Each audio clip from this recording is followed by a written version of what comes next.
This microphone seems very sensitive. Can we turn down the mic just a tad? I'm worried about feedback.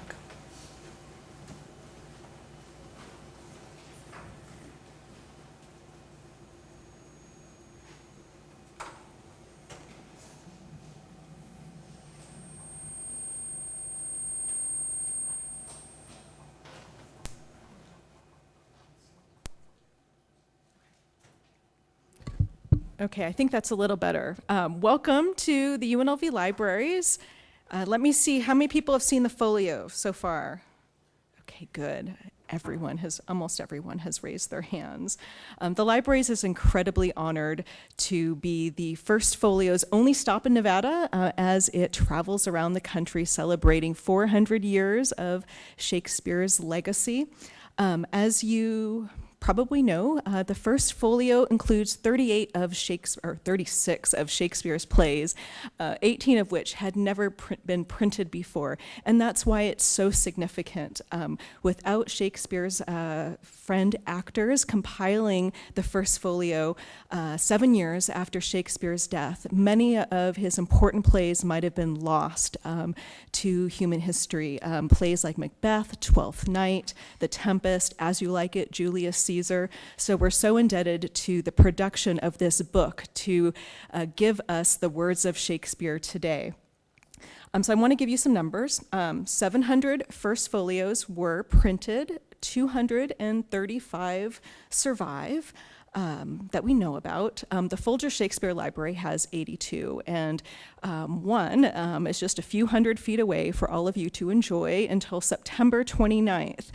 At that time, it will go to another destination and eventually be on display with all the other folios that went around on tour in the country, with a display that shows where each folio traveled in the United States, DC, and Puerto Rico. So many people have been making this tour possible, including the Folger Shakespeare Library, the American Library Association, the Cincinnati Museum, and sponsors like the National Endowment for the Humanities, Google, and other generous sponsors. But there have been many people at UNLV also involved in making this tour possible that I just want to thank. The library staff who have organized events and done a lot of behind-the-scenes work to make this tour possible, and campus facilities that helped create the perfect climate for our first folio display. This is one of 15 events that we have planned for you to enrich your appreciation of the folio and to inspire you to appreciate Shakespeare more. So I hope you check out the website and see what more is available. I want to introduce now Dr. David Schwartz, who will be entertaining and educating us today. Dr. Schwartz is the director of the Center for Gaming Research in the University Libraries, where he is responsible for curating our internationally known gaming collections and providing expert information about gaming to the industry and to the media. He has written several engaging books like Suburban Xanadu, the Casino Resort on the Las Vegas Strip, Roll the Bones, The History of Gambling, and Grandissimo, The First Emperor of Las Vegas. Most recently, he published a book on oral histories with pit bosses called Tales from the Pit. So please welcome Dave Schwartz.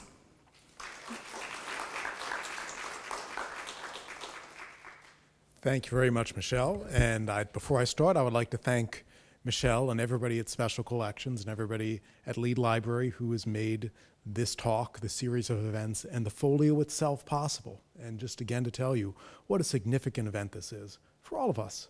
So I want to do 3 things today, and then we're going to have some fun. Of course, the first 3 things, they'll be a lot of fun too. So first, I want to talk a little bit about what gambling was like in Shakespeare's day and how that fits in with the rest of British gambling history. Then I want to talk a little bit about the games that were played in Shakespeare's time, leading up to a discussion of gambling in the work of Shakespeare, in the plays. And after that, we are privileged enough to do a living history, immersive, interactive, everything else thing where we are going to play the game of Primero. And it's going to be fun. And just to let you know, it is not for real money. So we're going to use Shakespeare bucks so you don't have to worry about losing your mortgage payment here at the game of Primero. And I don't think there's any ringers here, any professional Primero players, although I could be wrong. So let's start off by talking a little bit about gambling in England. What is going on? Most important thing to know is just like a lot of other countries, you had gambling around there from a really early time, going back to the dawn of human history. So it's been around for a very long time. Chaucer in the Canterbury Tales talks about this quite extensively. Some of his characters really enjoy gambling. For example, in the Cook's Tale, there's Perkin Reveller. Great name. He's an apprentice, and it turns out that he likes hanging out at the tavern and shooting dice and meeting women more than working in his master's shop. So that's a little bit of a downer there. Great quote here. In The Pardoner's Tale, one of the characters describes gambling as the mother of all lies. And this tale is about these three happy-go-lucky guys that are sitting around a table. Two of them decide to rob the other one and take his money so they have more gambling money. And the reason for this, I love that, here's another quote. So if we do this, if we rob our friend and kill him, then may we both our lusts all fulfill and play at dice right at our own will. So gambling, not necessarily good. So people had a lot of ideas about what to do about gambling, and one of the things they came up with was archery. Okay? Archery also involves competition, hand-eye coordination. Best of yet, you can shoot arrows at those evil Frenchmen that are coming around because, the British, of course, are big into that, and Spaniards too. So people did that, but then it turned out that they would bet on the archery. So that even that didn't cure the gambling. Here's another really funny thing that tells you everything you need to know about values and social values and morals and stuff like that. So playing cards show up around the year 1380, and they first show up in Western Europe in Venice, and they spread really quickly through the continent. And the first mentions we have of playing cards in England are denunciations of it. This is an evil practice. This is bad, bad, bad. This is destroying England. And, we're going to make England great again and get rid of playing cards. Get rid of them. Then, a little bit later, I'll go on to this. There's a couple years later, there's another law passed saying, those evil Frenchmen are at it again. They are flooding England with cheap playing cards. So it is against the law to import French playing cards because we want to protect the English, the honest Englishmen who are making playing cards. So it goes in a couple years from being this pernicious, evil influence to something we need to protect and get around. So I just thought that was interesting. In 1461, Parliament passed a law that made it illegal to play cards and dice, with the exception of the 12-day Christmas holiday. And this is something that is recurrent in there, where Christmas is when you're allowed to do it. Okay, so you're allowed to do it then. Then, like I said, they outlawed playing cards. About 30 years later, Henry VII says, well, it's okay for servants to play during Christmas, but it needs to be under their master's supervision. They can't go out and freelance on their own. That's bad. Okay. About 60 years after that, Henry VIII again says, don't gamble and let's go back to archery. And the funny thing is that Henry VIII himself was a very big gambler. So even though he did it, he didn't think other people should do it. So that tells you, again, all you should know about gambling in England, which was very similar to gambling today. So once we get to the Elizabethan period, and that is a really hard word for me to say. I don't know about other people, but I always stumble over it. Elizabethan sounds very impressive. Once we get to there, we have a pretty good volume of gambling going on. Okay, and the analogy that I would use is it is a diversion, it is not an obsession. Okay, so people do it. Most people are pretty restrained when they do it. It's not something that people are terribly worried about, even though it's not good. Now, if you fast forward to after 1660 and the Restoration, when the King's Court comes back from France, where they've been hanging out for about 15 years, and they bring gambling over with them, then it is a scourge. And writers are aghast at, again, I don't know, I didn't plan this when I wrote this, but the Frenchmen have become the villains of this talk. And I have no malice towards France myself, so I don't know, I'm picking it up from the sources. But in the Restoration, the British were very upset because they viewed gambling that came back over with Charles II as some French foppery that's not really manly, and it saps everybody, their precious bodily fluids, I guess. Dr. Strangelove reference there. So here's a quote about gambling in Elizabeth's time. From All Hallows Eve to the following Candlemas Day, there was, among other sports, playing at cards for counters, nails, and points in every house, more for pastime than for gain. So everybody's doing it, but they're playing for things of trivial value. They're not playing for very expensive things. However, it didn't have a very good reputation. And the poet Samuel Rowlands, or Rowlands, whatever you prefer, wrote a poem called The Letting of Humor's Blood in the Head Vein, which is a great title. I don't know. Sounds like a Pearl Jam album or something to me, but that's just me. And here's a quote that I really like. I'm going to get this right here. Speak, gentlemen, what shall we do today? Drink some brave health upon the Dutch carouse? Or shall we go to the Globe and see a play? Or visit Shoreditch for a bawdy house? Let's call for cards or dice and have a game. To sit thus idle is both sin and shame. And the person who says this is a character known as Sir Revel. Great name. But in Sir Revel's words, he is just a happy-go-lucky guy out for a good time. But the poet tells us he's got another motivation. He says later, he never plays cards but to coney catch. And he goes to the Globe Theater not because he has this great cultural appreciation of the genius of William Shakespeare, but because he's looking for, quote, some purse to nip. So he is what we would call today a rounder. So that is this character who does gambling. All right. One of the other important things to know is that during the Elizabethan period, you had more wealth in English society, but also more poverty, and the population was growing. You had enclosure going on, all kinds of stuff. And in general, the social order was shaken up a little bit so people could rise and fall, which was scary to some people. I would say that since chance played a bigger role in life, people were much more open to analogies about gambling. Right, so now let's talk about the games.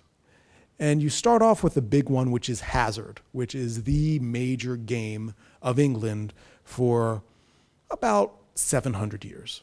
Okay, it is a game that's played with 2 dice. And you have somebody who is casting the dice against somebody who's setting the dice. So you're betting against somebody one-on-one. What happens, and Tammy was around when we figured this out, and thanks, Tammy, for your help in that, in getting me to a document, is before you throw the dice, you pick a number that's your main, and you're trying to roll that number. If you roll any other number, you either lose right away, or that becomes the point, and then you try to make that point. But we're not going to play hazard, so don't worry. So we don't need the rules of that. Just want to throw that out there. So it's the kind of game that you can learn pretty easily. After about 20 minutes, you will probably know everything you need to know about hazard. So it's like a slot machine in that regard, where there's not a lot of skill involved. Now, there is some skill involved in picking your main because some numbers are more likely to come up than others.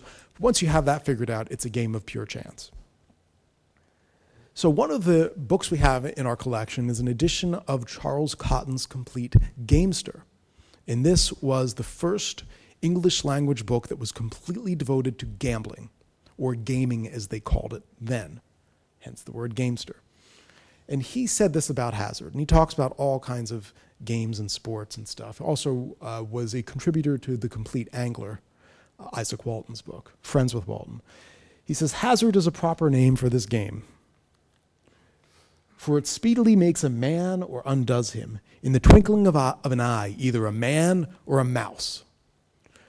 So to me, this is interesting because if you think about gambling games today, especially games like poker, there's a lot of bravado, masculinity involved. You know, if you read Jim McManus's Positively Fifth Street, he talks about this a lot. And this was exactly the same back in Shakespeare's time, where you're a gambler, and even though it's just random chance, you're either a man or a mouse, and the dice prove it. Okay, and here's another really good quote. "Certainly hazard is the most bewitching game that is played on the dice, for when a man begins to play, he knows not when to leave off. And having once accustomed himself to play at hazard, he hardly minds anything else. To conclude, happy is he that having been much inclined to this time-spending, money-wasting game, hath took up in his time, and resolved for the future never to be concerned with it more. But happy is he that hath never heard the name thereof." So basically he's saying, the lucky people stop playing, but the really lucky people never start playing. So even though he wrote a whole book about gambling and was pretty appreciative of it, he was not a big fan of hazard. Now, even though he said this is such a dangerous game and nobody should play it, he did lay out all the rules and tell people where to go to play it. So take that condemnation with 2 cents, because he might just be buttering both sides of his bread there, so to speak. Now, the game that we're going to be intimately aware of and intimately connected to in a couple minutes is called Primero. And it migrates over from Italy. And it is a game like poker, which is a vying game where people are trying to get the top hand. So you're trying to get the top hand. It's different from hazard because hazard is really straightforward, where you pick your main, you shoot your dice, you win or you lose. This game, you have to figure out what your point totals are, and you also have an element of deception, where you're trying to deceive the other players into thinking you have a weak hand, so they bet more, and then you can overbet them and beat them. So it's a very different game. It's much more cerebral. And in general, cards were played more by people higher up in the socioeconomic stratum. So the people playing dice tend to be your apprentices, people like that. When the king gambles, he plays primero. And when dukes gamble, they play primero. Right. One thing that I would say is in this game, it's not so much the cards you hold as people's estimation of your character that matters. So when they play with you, is this the kind of person that is going to bluff me? That's what they're thinking. They don't really know what cards you have. And again, I would argue that this is emblematic of the rising meritocracy that's going on, where it's not so much the cards you have, it's how you play the cards you have. And this, I would say, being completely anachronistic here, is one of the reasons that poker became so popular in 19th century America and why it's so popular in 21st century America, because that is what we value. It's not what you have, it's how you play it. All right, and I'll spare you the rules for now. So some other fun card games include Gleek, which some of you, I know growing up watching Super Friends, I remember Gleek as the space monkey, Zan and Jaina's space monkey, Wonder Twin. Wonder Twin powers activate them. But come to find out, it's actually, in addition to being the name of a space monkey, is a very well-known game from this period. There are many different stages of betting. First, you're trying to get a flush, then you're trying to get your highest point total, then you're trying to get a 4 of a kind. That has fallen by the wayside. Another game called Naughty, which was a card game. These are all card games. Tray Trip, which is a fun one. Here's an interesting one. Bone Ace, which is also known as 1 in 30, which is also known as, I'm going to butcher the French pronunciation, Vingt et un, or in Britain as Vanjon, kind of a anglicization of that, which is an ancestor of blackjack, 21. So there's that game. Tic-tac, which is also a refreshing mint. Trump, no comment today. And there's a dice game that Shakespeare mentions called Novum. The rules have been lost, but apparently 5 and 9 were the rolls you're trying to get. It's a game played with 2 dice. We know that much. Another very big thing in Shakespeare's day is the lottery. Okay, the first lottery run by the British Crown was in 1569, and it was a total fiasco, complete fiasco. It took them 2 years to sell all the tickets, and incredibly complicated system. They didn't even have numbered tickets. You would take your ticket and you would write a posy on it. You would write a little brief couplet. Oh, what happened there? Wow, yeah. And why did they do it? To basically, Elizabeth needed money, didn't want to raise taxes, so we need this to repair the harbors again to defend against the dastardly Spanish and French. So they're behind it all. Grand prize was 5,000 pounds sterling, with 600 pounds of that in silver plate, and a lot of it in good tapestry. Okay. So they had this big prize, then they had another almost 29,000, almost 30,000 lots that would get another prize. Okay, so it was incredibly complicated, and the remainder of the people would get a half crown. So the way it was structured, it was, if it had worked perfectly, the crown would have gotten an interest-free loan for 2 years and paid back all the money and prizes, but it didn't work. So here's some funny little poses that they put on here. My pose is small, but a good lot may fall, and this is my favorite one. We put in one lot, poor maidens, we be 10. We prayed God send us a good lot, and that all we may say amen. This is my other favorite one. Let me get to this. I was begotten in Calais and born in Kent. God send me a good lot to pay my rent. So it's the whole thing, bet with your head, not over it, and all that, so even then.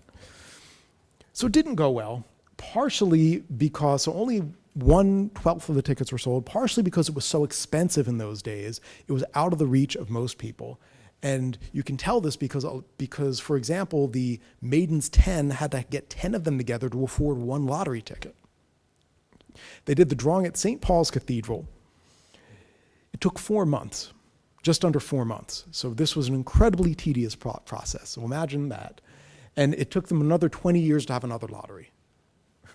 And once James is king, they have more lotteries. Lotteries helped to underwrite the Virginia Company, for example, and early colonization, but not too much else. All right. So now we get to the somewhat more exciting part, gambling in the plays of Shakespeare themselves. What's going on here?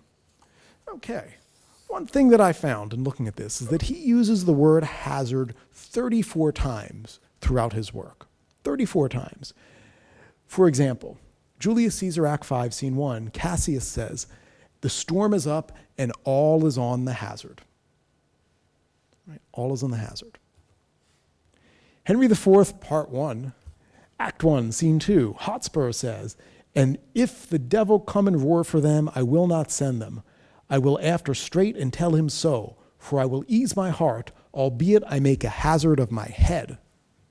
Okay, so hazard is a chance. It's a chance that you take, but it's something more than a blind chance. It's a chance with this element of personal bravado, okay? All is in the hazard is bigger than saying, well, it's whatever happens, happens. There's that idea that these are manly men making their stand, and it's gonna work out their way or it's not. Later on in that play, Hotspur says, were it good to set the exact wealth of all our states, all at one cast. Again, this is the language of the game of hazard. They call that a cast. So to set so rich a main, again, the language of hazard, on the nice hazard of one doubtful hour? Should we really go all in today's parlance? That's what he's saying. Again, this is the language, just like people would understand today, should we go all in on the flip of one card? This is the language that Shakespeare's audience understood. All right, here's a long one. And basically, I'm not going to read this. Basically, Talbot says, look, talking to a son, I'm going to die soon anyway, and if a Frenchman doesn't kill me, again with the Frenchmen, it's like they're pernicious. They just won't leave us alone. You know, if a Frenchman doesn't kill me today, I'm going to die of old age tomorrow, but you have a lot more to live. In thee, thy mother dies, our household's name. All these and more we hazard by thy stay. All these are saved if thou wilt fly away. So this stake is too big for the hazard. So Cassius, Hotspur, this was a hazard they were willing to do. This is too big a stake for the hazard, so let's go. So there's this idea that you don't risk indiscriminately. You don't risk everything all the time, which again is very much in keeping with the idea of more restrained gambling in this period.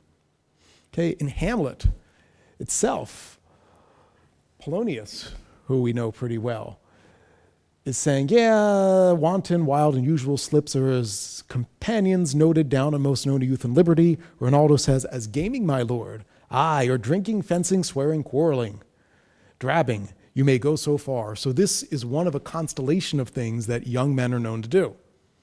Okay, Hamlet himself says he's going to go after Claudius when he is drunk asleep or in his rage or in the incestuous pleasure of his bed, at gaming, so on and so forth, that has no relish of salvation, then trip him that his heels may kick at heaven, and that his soul may be damned and black as hell, whereto it goes. So wow, if you're gambling and you die, you're in big trouble. Big trouble. All right. Some other stuff. Well, not always a bad depiction. Here we have Edgar in King Lear as Tom o' Bedlam. Wine I love deeply, dice dearly. In women out paramored the Turk. Just describing himself again as kind of a ne'er-do-well, happy-go-well guy. The word gamester shows up a lot too. And again, gaming was the original English term. Gambling was a later term. And they called people gamesters, not gamers. They called them gamesters. And being a gamester meant you were what we would today call a gambler, but it also had a sexual connotation for both genders. So for example, Anne is kind of flirting with Sands and says, you are a merry gamester, my lord Sands. Okay. All's well that ends well. Bertram says, she's impudent, my lord, and was a common gamester to the camp. So you don't even know what gamester means, but being a common whatever to the camp, it's not so good. Okay, however, being a gamester isn't always bad. So here we have Henry V, Act 3, Scene 6. Henry says basically, okay, look, let's not be too mean to the French, because let's take retribution to the French, let's be really bad to them. Henry says, wait, let's not do too bad, because look, when lenity and cruelty play for a kingdom, the gentler gamester is the soonest winner. So let's have some mercy here. Lenity and cruelty play for the kingdom, the gentler gamester. Love's labor lost, Act 1, Scene 2. Moth says, you were a gentleman and a gamester, sir. Armado says, I confess both. They are both the varnish of a complete man. So there you go. It's a little bit unsavory, but if you're a complete man, that's what you need to do. And of course, Merchant of Venice is where we see the most gambling. It's a major theme here. For example, ship owners are betting, is their ship going to come back? Is it going to get ruined? Money lenders are betting that the customers will repay. They're not just going to go away. Father makes his daughter's courtship a lottery in the play. Portia's suitor has to choose one of 3 caskets, right? And she calls it, this is the lottery of my destiny. And again, this is language that the British would have known because they were doing lotteries. Okay, Portia says to Bassiano, I pray you tarry, pause a day or two before you hazard. In choosing wrong, I lose your company. Hey, and good, Acrobat was updated. We didn't hazard anything there, did we? Okay, forbear a while. The correct casket is a lead casket. That's one you should choose. Who chooseth me must give and hazard all he hath, which title drop right there. So that is basically to me that sums up a lot of the ideas about chance in the Elizabethan period. If you want to get what you want, you have to hazard all you have. So to bring us back to Primero, which we're going to play in a very few minutes, Merry Wives of Windsor, Act 4, Scene 5. This is Falstaff.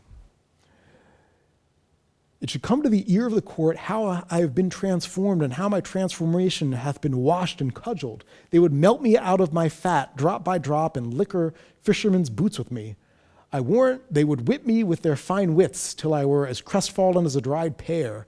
I never prospered since I forswear myself at Primero. So once he stopped playing Primero, everything went downhill. Act 4, Scene 1 of Henry V. Lovell says, "Came you from the king, my lord?" Gardner says, "I did, Sir Thomas, and left him at Primero with the King of Suffolk." So we're going to get a first-hand look at what Shakespeare meant and what the connotations were when he has the King of England playing Primero and not shooting dice. Okay. Other gambling, again, the French show up. The confident and overlusty French play the low-rated English. Julius Caesar, Antony and Octavian, and this is not anachronistic because they didn't have cards, so it's correct that they play at dice and lots and bet on fighting cocks. Novum they mention, and Tray Trip is mentioned as well. So let's go on to the living history portion of what we're doing today. Let's go back to the back of the room. We have a couple of tables set up, and we can actually play Primero, and I'll walk you through the rules. And before we do that, I just want to say thank you again to everyone here at UNLV, and thank you for showing up this afternoon. So thank you all. We're going to go play Primero.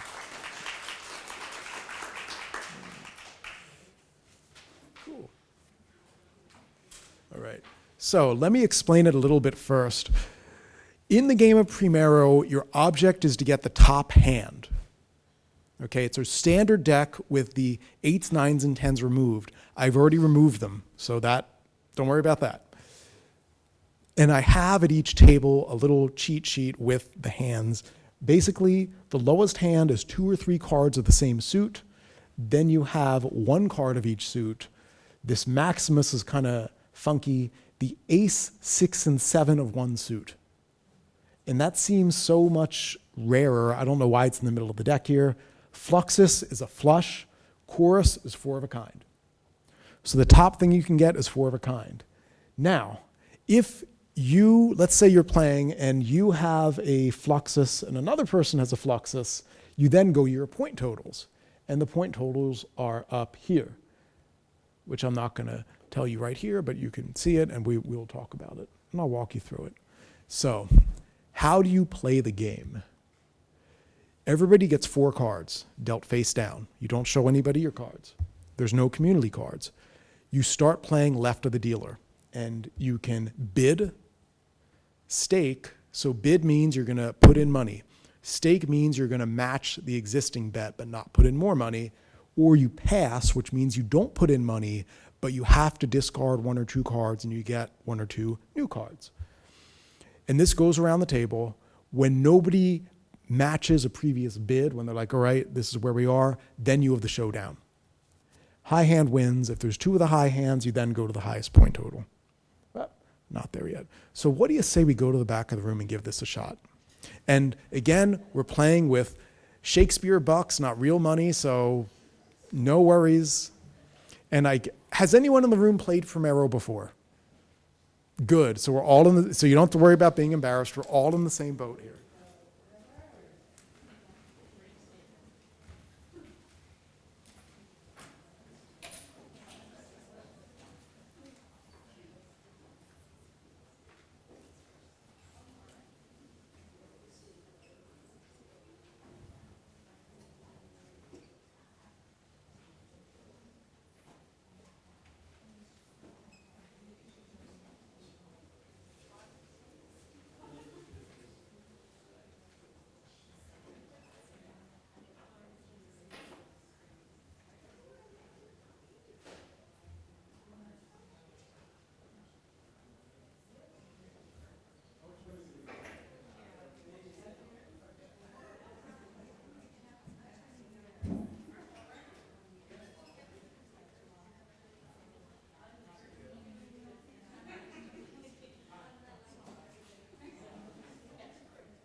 there's the point totals.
figure it out.